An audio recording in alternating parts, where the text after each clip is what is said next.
अस्सलाम वालेकुम नाज़रीन, सराबर खिताब से मुखातिब है। दो तीन अहम तरीन खबरें हैं। पाकिस्तान के प्रोमिनेंट अंग्रेजी अखबार ने इसहाक डार को फरेब करार दिया है, इसहाक डार को झूठा करार दिया है और बाकायदा से डॉन न्यूज़पेपर ने यह एडिटोरियल लिखा है फरेब डार के नाम से कि डार ने मक्कारी की, पाकिस्तानियों को जहन्नुम में रसीद करके जहन्नुम बनाकर पाकिस्तान को, इसहाक डार पाकिस्तानी इकोनॉमी को कोलैप्स करने के बाद वापस चलेंगे बरतानिया में। तो वो एडिटोरियल क्या है वो आपके सामने रख देते हैं। लेकिन इमरान खान का जब भी कोई मामला होता है अदालत में, उसके बाद बड़ी अजीबोगरीब चीजें होती हैं और बड़े हसीन इत्तेफाक होते हैं। हसीन तो नहीं कह सकते, लेकिन बड़े अजीबोगरीब से इत्तेफाक जरूर होते हैं। इस्लामाबाद हाई कोर्ट के फाजिल जज आमिर फारूक साहब की तबीयत 3 दफा खराब होती है। उसके बाद इलेक्शन कमीशन ऑफ पाकिस्तान का जो वकील था उसकी तबीयत खराब होती है। और अब खबरें आ रही हैं कि स्पेशल कोर्ट में जो अटक जेल के अंदर लगती है, जो बंद दीवारों के पीछे लगती है, उसके बारे में यह कहा जा रहा है कि वहां पर जो फाजिल जज साइफर के ऊपर आज उन्होंने इमरान खान की जमानत के हवाले से सुनना था, समाअत करनी थी, उनके बारे में बताया जा रहा है कि उनकी अहलिया की, उनकी बेटर हाफ की, उनकी बेगम की तबीयत खराब हो गई है, लिहाजा वो समाअत नहीं कर सकेंगे और 1 हफ्ते के लिए वो छुट्टी पर चले गए। यानी आज शाह महमूद कुरैशी और इमरान खान की जमानत का मामला था, उन्होंने जमानत के ऊपर समाअत करनी थी, वकला ने दलाइल देने थे, लेकिन हुआ यह कि जज साहब की जो अहलिया हैं, बदकिस्मती से उनकी तबीयत खराब हो गई। तबीयत किसी भी की भी खराब हो सकती है और इस तरह से खराब हो रही है जजेस की, अहलिया की, उनके खानदानों की, जजेस की अपनी। तो अल्लाह ताला इन्हें शफा दे, अल्लाह ताला इन सबको सेहत दे। सब कुछ नजर आ रहा है, सब कुछ समझ आ रहा है कि किस तरह से सेहतें खराब हो रही हैं। बड़ा अफसोसनाक है। अल्लाह ताला इनकी बेगम को ठीक करे और ये जल्दी जल्दी वापस आए और समाअत करें। लेकिन 1 हफ्ता मजीद इमरान खान अटक जेल के अंदर रहेंगे। यानी इमरान खान के जो मामला थे, जो कानूनी मामला थे, वो बहुत दफा डिले इस वजह से हुए कि या तो जजेस की तबीयत ठीक नहीं थी, या वकला की तबीयत ठीक नहीं थी, या फिर उनकी फैमिली में से किसी की या उनकी अहलिया की तबीयत ठीक नहीं थी। बहरहाल इमरान खान का जो मामला है वो भी इंपॉर्टेंट है। पाकिस्तान का एक साबिक वज़ीर आज़म, मकबूल तरीन लीडर जेल के अंदर मौजूद है। 2-3 घंटों की समाअत होती है या 1-1.5 घंटे की समाअत होती है, लेकिन उसे भी मुलतवी कर दिया जाता है चूंकि जो सेहत तबीयत है वो ठीक नहीं होती। और इस दफा यह खबर आ रही है कि जज साहब की जो अहलिया हैं उनकी सेहत खराब है, लिहाजा 1 हफ्ते की छुट्टी पर फाजिल जज चले गए हैं। मुअज़्ज़ज़ जज 1 हफ्ते की छुट्टी पर चले गए हैं। उसके बाद एक और बड़ी इंटरेस्टिंग खबर है, परवेज इलाही साहब को उठाया गया था, लाहौर हाईकोर्ट के कहने के बावजूद उन्हें उठाया गया। यानी लाहौर हाईकोर्ट ने कहा कि इन्हें उठाना नहीं है, गिरफ्तार नहीं करना किसी भी मामले में। तो आज लाहौर हाईकोर्ट ने इसके ऊपर समाअत की है। अमजद रफीक साहब, वही फाजिल जज जिनके अहकामात की पामाली हुई, धज्जियां उड़ाई गई, अदालत का जनाजा उड़ाया गया, उन्होंने समाअत की और उन्होंने कहा कि जनाब आईजी को बुलाया जाए। तो अभी तक की इतलात के मुताबिक कि ना तो आईजी पेश हुआ, ना ही पुलिस की जो बाकी ओहदेदारान है वो पेश हुए, ना ही एडमिनिस्ट्रेशन का कोई बंदा पेश हुआ। और कहा गया कि आईजी साहब मीटिंग में है और पता नहीं कौन सी मीटिंग है, लेकिन आईजी साहब मीटिंग में मसरूफ है और लिहाजा मीटिंग से फारिग होंगे तो आएंगे। तो 2 बजे का टाइम दिया गया था, जब ये आप वीडियो देखेंगे तो 2 बज चुके होंगे, लेकिन अभी तक यानी 2 बज गए ऑलमोस्ट, अभी तक आईजी साहब इतलात के मुताबिक अभी तक पेश नहीं हुए। और लाहौर हाईकोर्ट बहरहाल अमजद रफीक साहब इंतजार कर रहे हैं कि जनाब पहुंचाया जाए। और ये भी खबरें आ रही हैं कि जो पुलिस है वो बाकायदा से अब नहीं उस तरह से अदालत को इंपॉर्टेंस दे रही है, अदालत के फैसलों को, और वो नहीं पेश होंगे, अमजद रफीक साहब के सामने नहीं पेश होंगे। बताया जा रहा है कि वो मीटिंग में है, लिहाजा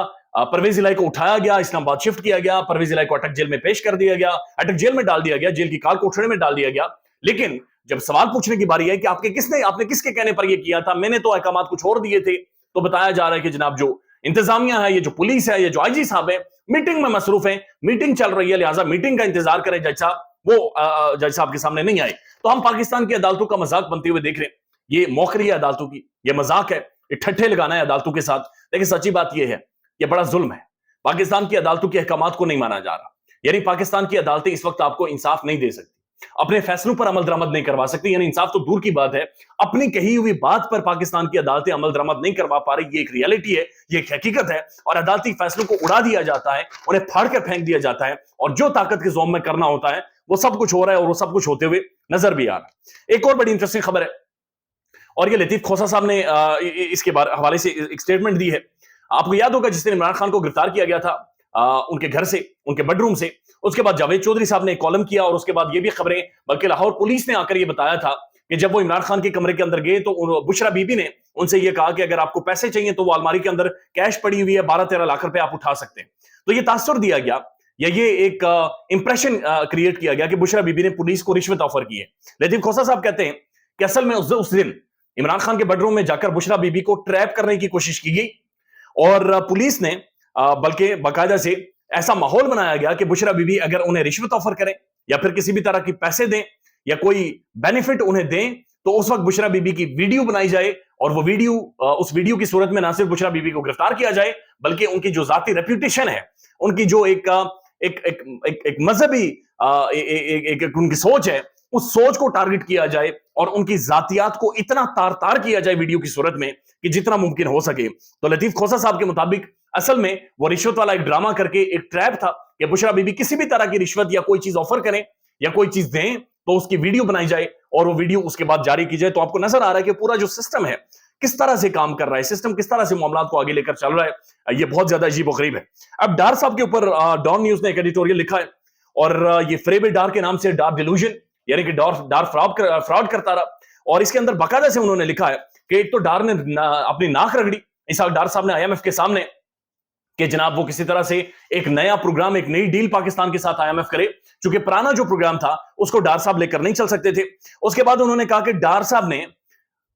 پولیٹیکل گیمکس کے لیے یعنی فضول باتیں کر کر کے لوگوں کو بتایا کہ انہوں نے اپنا پولیٹیکل کیپٹل کمپرومائز کیا ہے. اصل میں ڈار صاحب نے پاکستانیوں کو اگلے چند سالوں کے لیے ایک ایسے معاہدے کی صورت میں کہ ان کا کچمر نکل جائے گا, ایک ایسی آئی ایم ایف کے ساتھ ڈیل میں لے کر گئے ہیں کہ پاکستانیوں کو زندہ دفن کر دیا ہے اور پاکستانیوں کے لیے جہنم بنا دیا گیا ہے. اور یہ ڈار جو کچھ باتیں کرتا رہا, گفتگو کرتا رہا, اصل میں اس کا کوئی تعلق نہیں ہے, یہ ایک فراڈ ہے, یہ ایک مکار ہے, یہ ایک دو نمبری ہے اور یہ ایک دو نمبر نیریٹو پاکستان میں پھیلایا جا رہا ہے. یعنی پاکستان کا پرومیننٹ انگریزی اخبار بھی اس کے اوپر چیخ رہا ہے کہ اسحاق ڈار نے برباد کر دیا ہے معیشت کو, پاکستان میں اسحاق ڈار نے تباہی اور بربادی کر دی ہے اور کڑمس یعنی بھرکس عوام کا نکال کر رکھ دیا ہے, اور صرف یہ کہتے رہے کہ آپ نے پولیٹیکل کیپٹل اپنا کمپرومائز کیا, کچھ بھی نہیں کیا بلکہ ناک رگڑ رگڑ کر ایک ایسا آئی ایم ایف کے ساتھ ڈیل کیا, ایک ایسا معاہدہ سائن کیا ہے کہ جس کے بعد یعنی آپ کا اور میرا جو کچھ بچا ہوا, یہ جو تن کے اوپر کپڑے بچے ہوئے ہیں یہ بھی بیچنے پر ہم لوگ آ جائیں گے. یعنی اس قدر ایک ایسے ڈیل کی ہے ڈار نے کہ یعنی جس کے بارے میں کوئی الفاظ آپ استعمال کر سکیں تو کریں, میرے پاس نہیں. ایک اور بڑی خبر ہے اور یہ پرومیننٹ خبر ہے, پاکستان کے army chief general Asim Munir صاحب کی بزنس کمیونٹی کے ساتھ ملاقات ہوئی ہے. یہ اہم ترین ملاقات تھی, بتایا جا رہا ہے کہ کئی گھنٹے یہ ملاقات چلی ہے, بڑی اہم نوعیت کی ملاقات تھی. اور اس ملاقات میں یہ بات بڑی کلیئر کی army chief general Asim Munir صاحب نے کہ سمگلنگ نہیں ہونے دیں گے, سمگلنگ اب بھرپور طریقے سے روکی جائے گی اور سمگلنگ کو کنٹرول کیا جائے گا. ساتھ ساتھ انہوں نے یہ کہا کہ جو لوگ ٹیکس نیٹ میں نہیں ہیں یعنی جو ٹیکس سے بھاگے ہوئے ہیں, جو ٹیکس نیٹ کے اندر شامل نہیں ہوتے, جو ٹیکس چوری کر رہے ہیں, جو فراڈ کر رہے ہیں, جو ٹیکس کے اندر اس ملک کو ٹیکا لگا رہے ہیں, نقصان پہنچا رہے ہیں, تو اب ٹیکس نیٹ والوں کا پیچھا کیا جائے گا اور مانیٹر کریں گے. یعنی آرمی چیف صاحب خود مانیٹر کریں گے کہ کون ٹیکس دے رہا ہے اور کون ٹیکس نہیں دے رہا اور یہ کس طرح سے لوگ ٹیکس نیٹ کے اندر شامل نہیں ہوتے. ساتھ ساتھ انہوں نے کرپشن کے حوالے سے بھی بات چیت کی. تو اگر آپ دیکھیں تو لارجلی بات ٹھیک کر رہے ہیں, لوگوں کو ٹیکس نیٹ میں آنا چاہیے, لوگوں کو یہ اسمگلنگ پاکستان میں رکنی چاہیے, ساتھ ساتھ جو تیسری چیز ہے کرپشن ختم ہونی چاہیے. لیکن لارجلی جو سوال پاکستان میں لوگ پوچھ رہے ہیں کہ پاکستان کے اندر فائنانس منسٹری کا کیا کام ہے, پاکستان کے اندر جو وزارت خزانہ ہے اس کا کیا کام ہے, پاکستان کے اندر منتخب حکومتوں کا کیا کام ہے, پاکستان کے اندر نگران حکومت کے اندر فائنانس منسٹری کا کیا کام ہے کہ پاکستان کے ایک ادارے کے سربراہ کو اگر جا کر بزنس کمیونٹی سے بھی بات چیت کرنی پڑتی ہے, بین الاقوامی بھی بات چیت کرنی پڑتی ہے, کوئی فیسیلیٹیشن کونسل بھی کھولنی پڑتی ہے, اگر یہ سب کچھ ہمارے ایک ادارے کے سربراہ نے کرنا ہے, ہماری معیشت ایک ادارے کے سربراہ نے ٹھیک کرنی ہے, تو ہماری جو فائنانس منسٹری ہے جو اتنے بڑے پیسے لیتی ہے, جو اتنے بڑے نیریٹیوز بناتی ہے, جو ہمارے اوپر ٹیکسز لگاتی ہے, ہمارا بھرکس نکالتی ہے, تو جناب ان کا کام کیا ہے؟ تو بہت سارے لوگ یہ پوچھ رہے ہیں کہ پاکستان کے اندر یہ بتا دیں کم از کم کہ کس کا کیا کام ہے اور کس نے کن چیزوں کو ٹھیک کرنا ہے. لیکن بہرحال جو بھی ہے, اگر یہ سارے لوگ ٹیکس نیٹ میں لائے جا سکتے ہیں, اگر یہ اسمگلنگ روکی جا سکتی ہے, تو اس میں کوئی دو رائے نہیں ہے کہ پاکستان کی معیشت ضرور ٹھیک ہوگی. خیال رکھیے گا اپنا, اللہ حافظ.